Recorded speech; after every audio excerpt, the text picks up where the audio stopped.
Some murders begin with a clear motive, a robbery, revenge, a known enemy. But others begin with a question. How does a respected attorney, someone trusted by judges, police, and the people around him, end up murdered inside his own home? No signs of forced entry, no obvious suspect, no simple explanation, only a brutal crime scene, and a truth hidden behind reputation, power, and silence.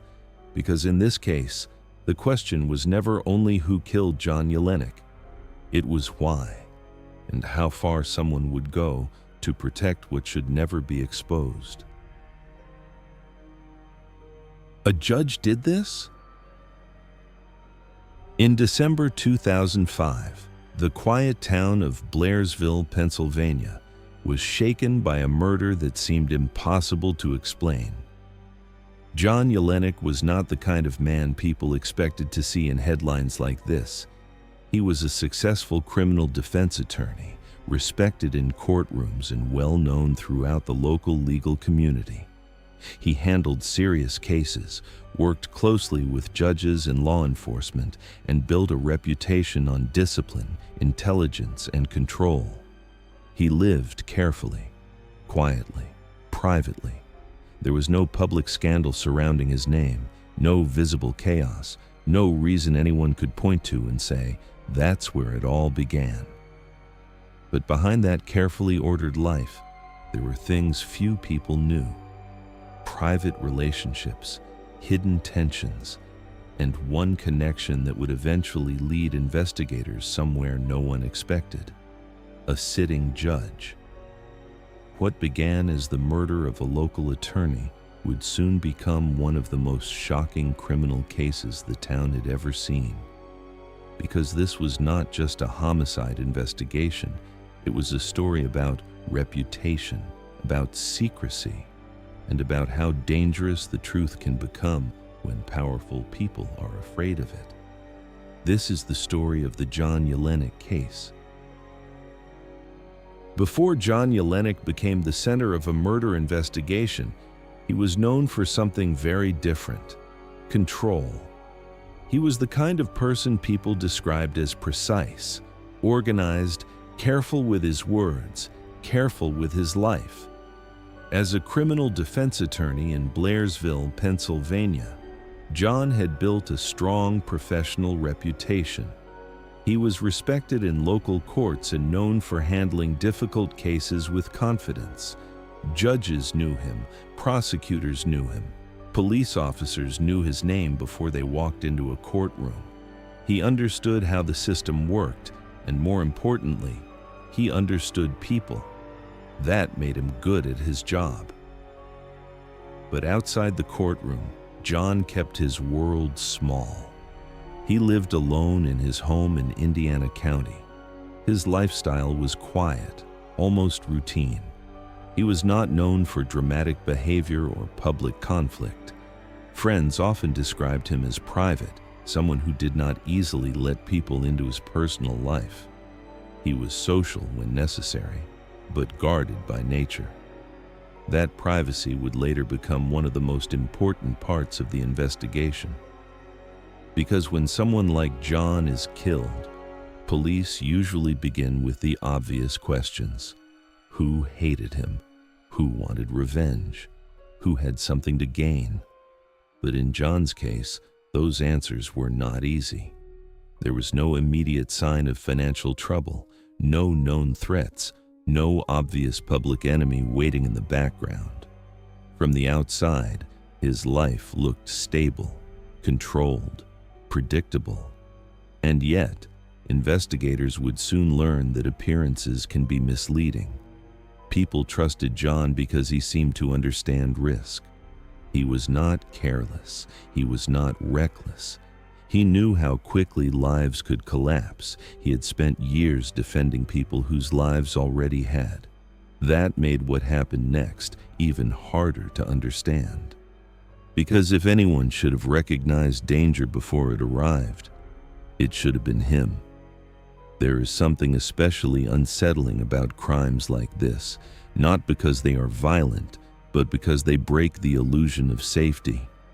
A man who understood the law, a man connected to the courts, a man surrounded by people trained to recognize threat, and still, he ended up dead inside his own home.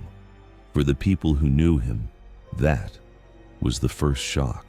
Not just that he'd been killed, but that someone had gotten close enough to do it, close enough to enter his private world, close enough for the violence to feel personal. Because this did not look like the work of a stranger. It looked like someone who knew exactly where to go. On December 13th, 2005, concern began quietly. John Yelenic had not been answering calls. At first, it did not seem like an emergency. He was private, sometimes difficult to reach, and people around him were used to the idea that he kept to himself. But as more time passed, the silence became harder to explain. Something felt wrong. When friends and family could not reach him, the decision was made to check on him at home. What they found inside would change everything. John was dead. He had been killed inside his own house, alone, in the place where he should have been safest. And from the moment investigators entered the scene, it was clear this was not a simple break-in gone wrong. This was violent, brutally violent. John had suffered multiple stab wounds. There were signs of a struggle, evidence that he had fought back, and blood throughout parts of the home. Nothing about the scene suggested speed or panic. This was not the quick violence of a burglary interrupted. It looked personal, the kind of violence driven by rage. Investigators immediately began looking for signs of forced entry, theft, or robbery. But the house did not tell that story. There was no clear evidence that someone had broken in. There was no obvious missing property that could explain the attack as random theft. No rushed escape. No simple motive left behind. Instead, the crime scene suggested something far more disturbing. Whoever killed John may not have needed to force their way inside at all. That possibility changed everything. Because if the victim knew the person who entered that house, then the murder was not just targeted. It was intimate. Police examined every detail carefully: the wounds, the blood patterns, the timing, the signs of resistance. Everything pointed toward confrontation. John had not simply been attacked. He had fought for his life. And in that fight, he may have left behind the most important clue of all. At this stage, however, investigators did not yet know where the evidence would lead. They only knew one thing: this was not random. Someone had come to that house for a reason. In a small community like Blairsville, news moved fast. The murder of a respected defense attorney quickly became the center of local attention. People who knew John struggled to connect the image they had of him with the brutality of the crime scene. It did not fit. A successful lawyer, a careful man, dead in his own home under circumstances that looked more like personal vengeance than ordinary crime. People began asking the same question police were asking: who would do this? And why? The answers did not seem to exist in John's public life. There were no dramatic courtroom enemies stepping forward, no visible scandals, no obvious suspects. But murder investigations often begin where appearances end. And as detectives moved deeper into John's private life, they found something he had kept carefully hidden: a relationship, one that would turn the case in an entirely different direction. Because sometimes the truth is not found in what people openly say.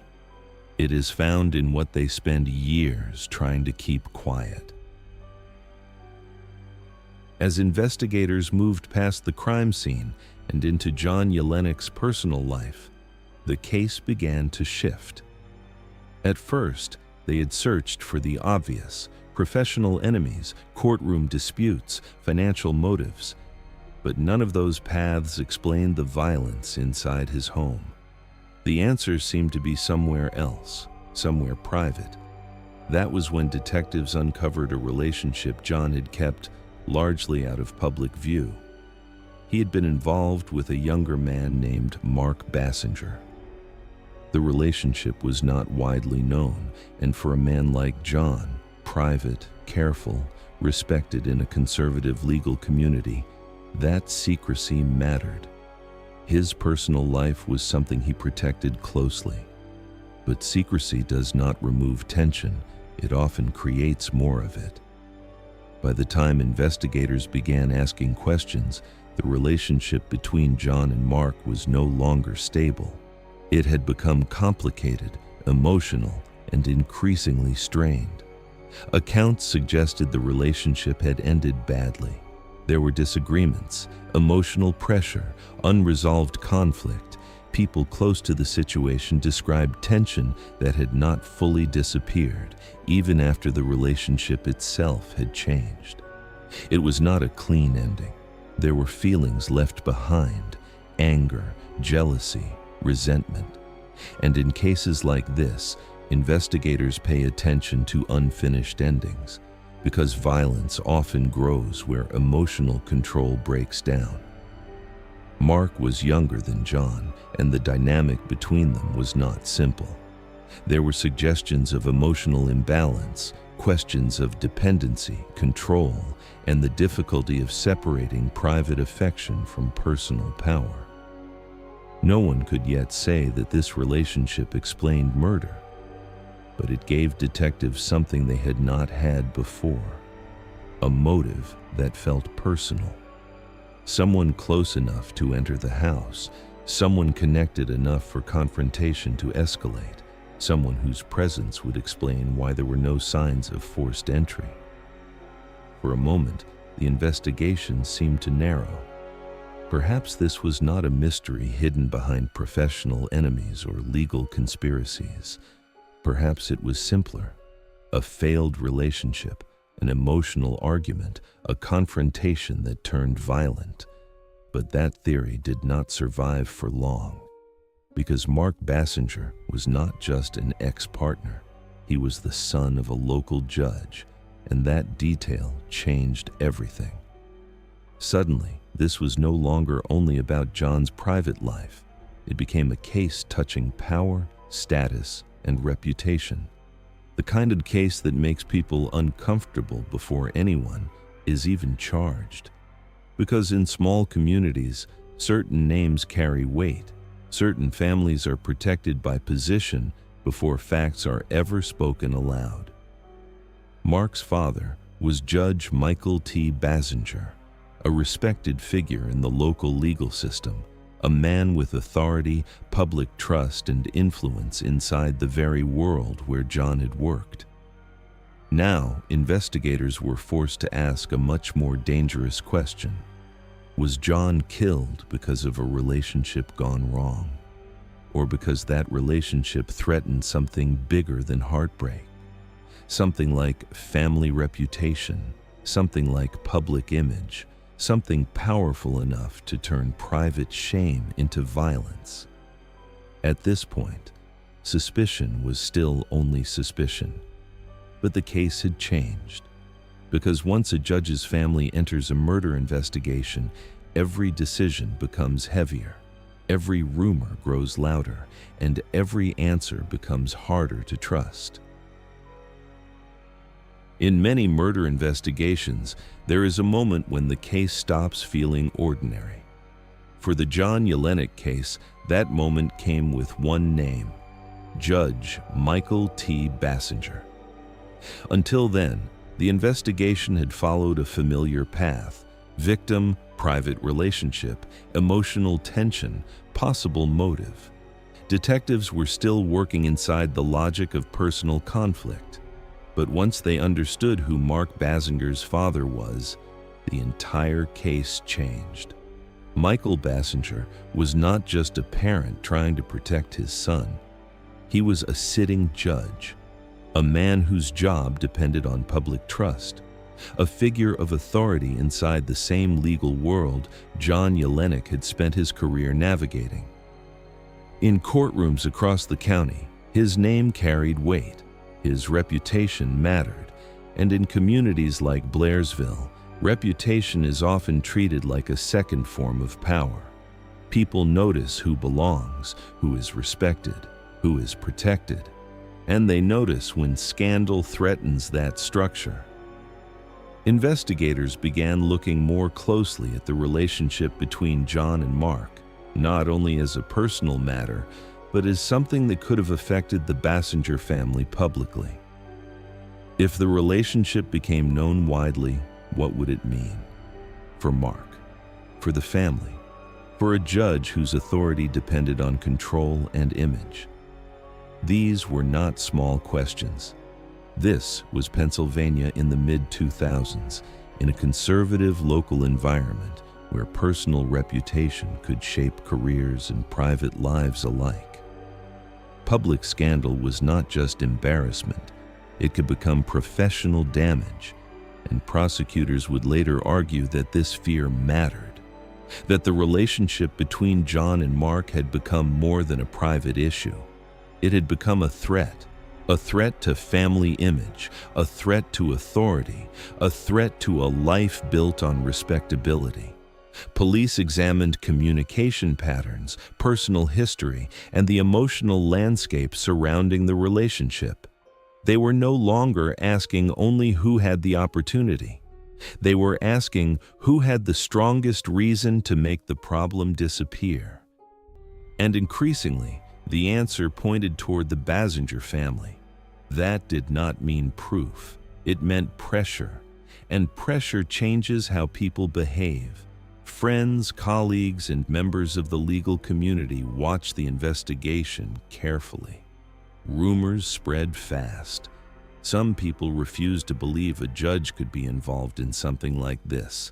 Others believed power often hides exactly these kinds of secrets. The town divided quietly. Some saw a respected public servant.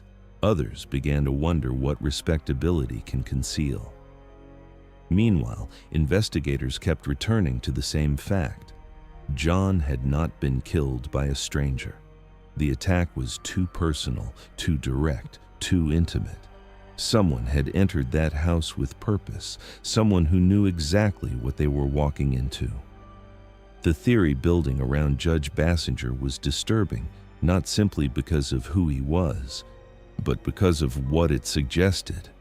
Not an impulsive act, not random violence, but the possibility that a man trusted to uphold the law had crossed the line into murder to protect his own world. Still, suspicion alone does not win a case. Police needed something stronger, something undeniable. And soon, the evidence would arrive. Not from witnesses, not from rumor, but from DNA. The kind of evidence that does not care about titles, the kind that can turn a respected judge into a murder suspect overnight.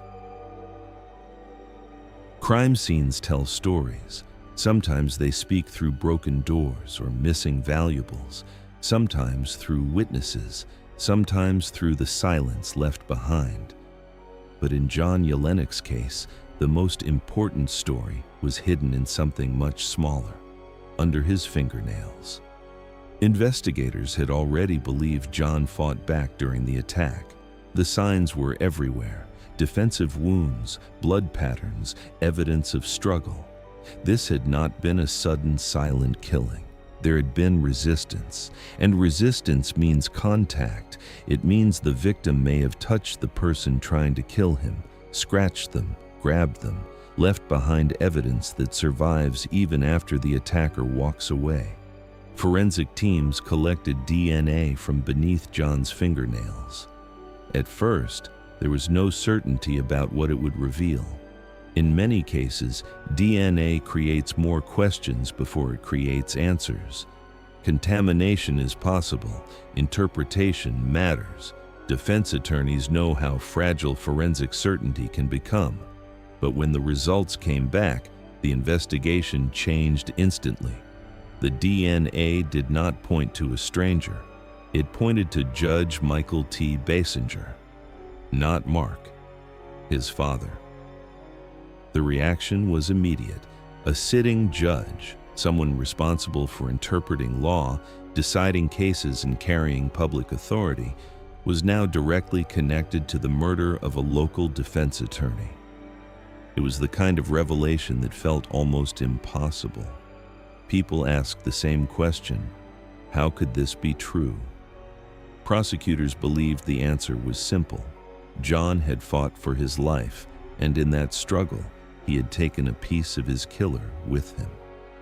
The DNA under his fingernails was not rumor.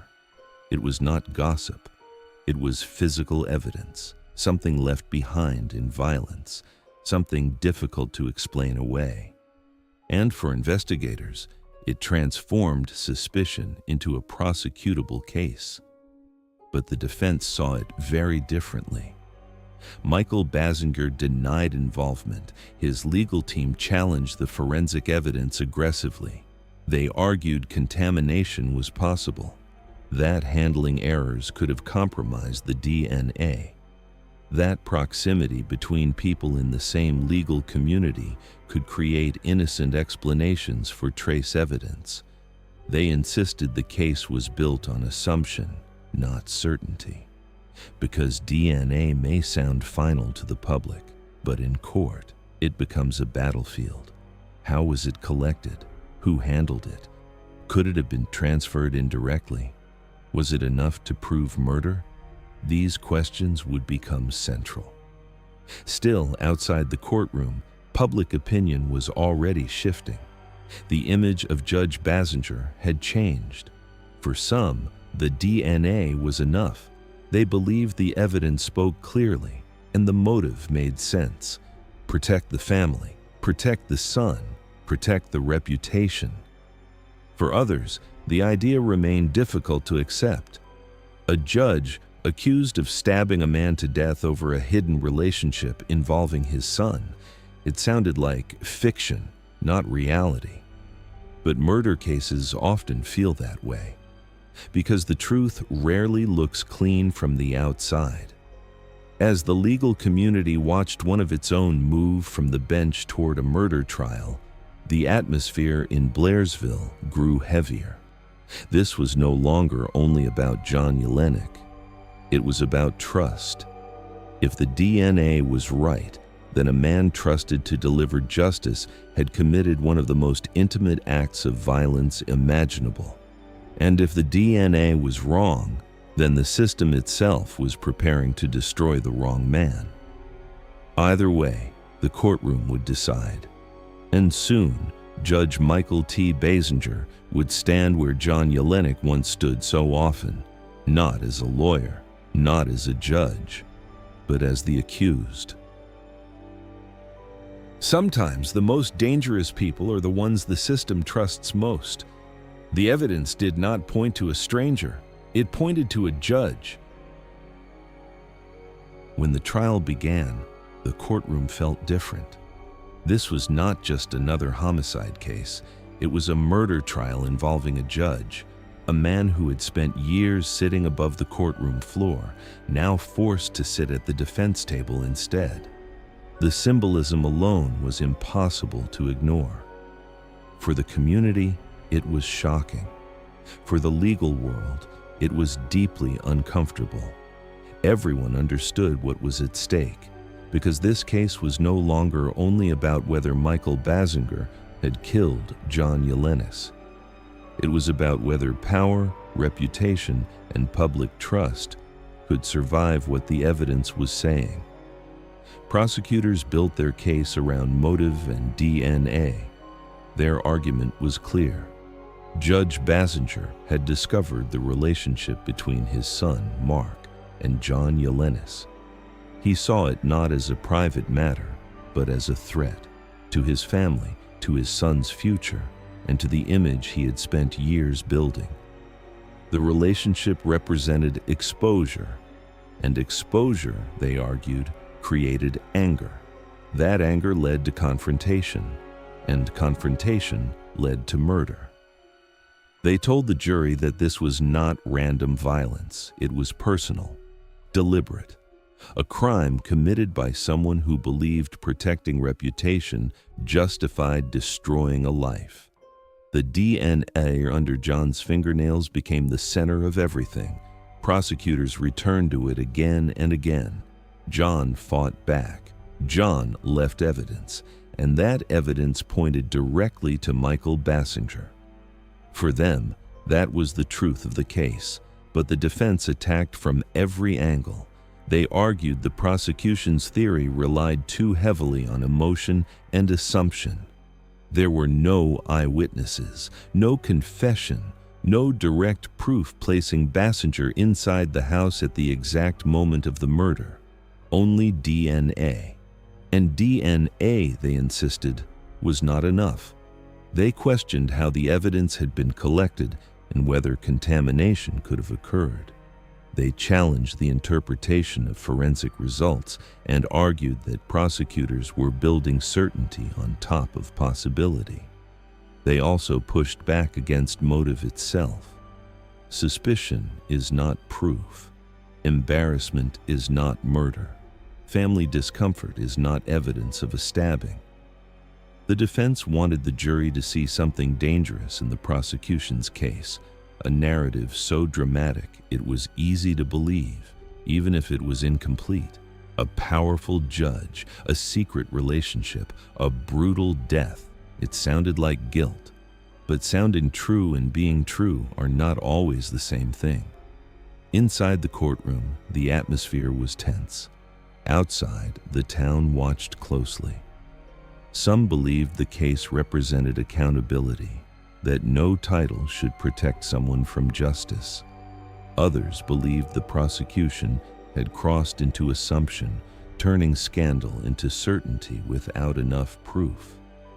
People chose sides quietly, not only based on evidence, but on what they already believed about power. Do powerful people hide crimes more easily? Or do accusations against them become easier to believe because people want the fall to be real? The trial forced that question into public view. For John Yelenic's family, the legal arguments were secondary. At the center of everything was still the same fact. John was dead. A man they loved had been stabbed inside his own home, and no courtroom theory could undo that. The only question left was whether justice would feel like truth. As testimony ended and the jury prepared to decide, the silence in the courtroom carried its own weight. Because once the verdict came, the case would change forever. Not everyone would agree with it, but everyone would have to live with it. When the verdict finally came, the courtroom was silent. After months of investigation, public scrutiny, and a trial that had divided the community, everything came down to a single decision. Was Judge Michael T. Basinger guilty of murdering John Yelenic? The jury said yes. Michael Basinger was convicted of first-degree murder. For many, it was a shocking moment, not because the possibility had never existed, but because seeing it become official made it real in a different way. A sitting judge, a respected public figure, a man trusted to uphold the law, now convicted of one of the most personal and violent crimes imaginable. The fall was enormous. The prosecution's theory had won. The jury accepted that this was not an accident, not a misunderstanding, and not a case built only on suspicion. They believed the DNA, the motive, and the circumstances told the same story. That John Yelenic had been killed by a man desperate to protect his family's reputation. Sentencing followed. Michael Basinger received life in prison. No possibility of quietly returning to the life he had built. No bench, no courtroom authority, no public image left to protect. Only the permanent weight of the conviction. For John Yelenic's family, the verdict brought a form of legal closure. But closure and peace are rarely the same thing. A conviction can answer who. It does not always answer why, and it never reverses what happened. John was still gone. His life, his work, his future, reduced in public memory to the details of the crime that ended it. That is one of the quiet tragedies of murder cases. The victim often becomes known only through the violence, while the person they were before slowly disappears. In Blairsville, reactions remained divided. Some believed justice had finally been served. They saw the verdict as proof that status could not protect someone forever, that even a judge could be held accountable when the evidence was strong enough. Others were less certain. They questioned whether the case had relied too heavily on forensic interpretation, whether doubt still existed beneath the confidence of the prosecution. Some believed Michael Basinger had been correctly convicted. Others believed the story was more complicated than the courtroom allowed. That uncertainty never fully disappeared, and neither did the deeper questions. Did he act alone? Was the murder truly only about protecting his son, or were there emotional layers no trial could fully expose? Cases built around secrecy often leave that kind of shadow behind, because secrecy does not end with a verdict. It lingers in what people refuse to say, in what families protect, in what communities quietly choose not to discuss. Legally, the case was finished, but emotionally, it never felt completely closed, because the most disturbing part was never just the murder itself. It was the idea behind it, that a life could be taken not for money, not for survival, but to preserve an image, to protect how the world sees you. And sometimes, that kind of motive feels harder to accept than violence itself. Legally, the case was over. The verdict had been delivered. The sentence had been given. The courtroom had moved on. But cases like this do not end when the judge leaves the bench. They stay. In conversations, people lower their voices to have. In families that stop mentioning certain names. In towns where everyone remembers exactly where they were when they first heard the news. Because the murder of John Yelenic was never just another homicide, it became something larger. A story people return to not only because of the crime itself, but because of what it suggested. That behind respectability, there can be fear. Behind authority, there can be desperation. And behind silence, there can be violence. John Yelenic's death forced people to confront an uncomfortable truth. Sometimes the people who appear most in control are the ones protecting the most fragile secrets. He had been a respected attorney, intelligent, careful, a man who understood the law and the people inside it. Yet in the end, none of that protected him. His private life became the center of public judgment. His death became a case discussed in headlines, courtrooms, and local rumor for years after. That is often how murder reshapes memory. People stop asking who someone was. They begin asking only how they died. And somewhere inside that shift, the person disappears.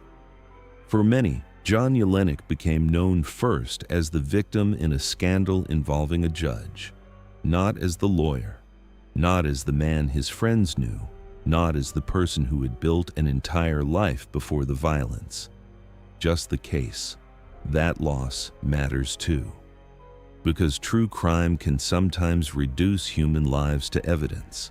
But behind every file, every transcript, every courtroom argument, there is a person who no longer gets to speak for themselves, and that silence becomes permanent. The larger question the case left behind was not simply whether Michael Basinger was guilty. The jury answered that. The deeper question was this: how far will someone go to protect an image, a family name, a public reputation, a version of life that must never be allowed to crack. History shows the answer too often is farther than anyone wants to believe. That is why this case still lingers. Not because it was unsolved, but because it felt too human, too familiar. Most people understand fear of shame, fear of judgment, fear of losing the life others believe you have. This case simply showed what happens when that fear becomes stronger than morality. And that is what makes it unforgettable. Because the murder of John Yelenic was not only about one man killed inside his own home, it was about the dangerous space where truth meets reputation, where silence becomes strategy, and where protecting appearances can matter more than protecting lives. Some crimes are remembered for how brutal they were. Others are remembered for what they reveal. This one revealed how thin the line can be between respectability and ruin. Some cases end with a verdict. A sentence is given, a courtroom empties, and the world moves on. But some stories stay longer than the trial. Because the murder of John Yelenic was never only about who killed him, it was about why. Why secrecy mattered so much. Why reputation became more important than truth, and how far someone might go to protect the life others believed they had. A respected attorney, a hidden relationship, a judge accused of crossing the line between authority and violence. And behind it all, one uncomfortable reality. Sometimes the most dangerous secrets are not the ones buried in darkness. They are the ones protected in plain sight, because power does not always look violent. Sometimes it looks respectable, trusted, untouchable, until it isn't. John Yelenic never got to tell his side of the story, but the truth he left behind forced everyone else to look closer, not just at one murder, but at the silence surrounding it. Because sometimes justice ends in a courtroom, and sometimes that is where the real questions begin. Next on True Echoes. The John Yelenic case raised questions about power, about reputation, and about how far someone might go to protect a secret. But sometimes, the mystery begins long before anyone is accused. In a quiet neighborhood in Tarsus, Turkey, an ordinary house became the center of something no one could explain. Police blocked the streets, special teams arrived, and for months a secret excavation continued behind closed doors. Neighbors watched, rumors spread. Some said it was gold, some said it is history. Others believed it was something that was never supposed to be found. But the strangest part was never what might have been underground. It was the silence. Because this time, the question is not just what was buried there. It is why so many people were determined to keep it hidden. Next on True Echoes, the Tarsus Mystery Excavation. The truth coming soon on True Echoes. Some secrets are protected by silence, others are protected by reputation.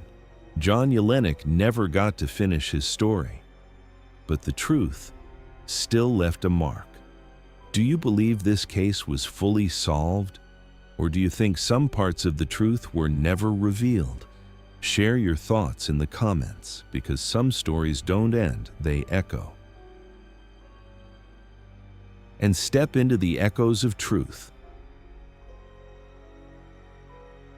To be continued.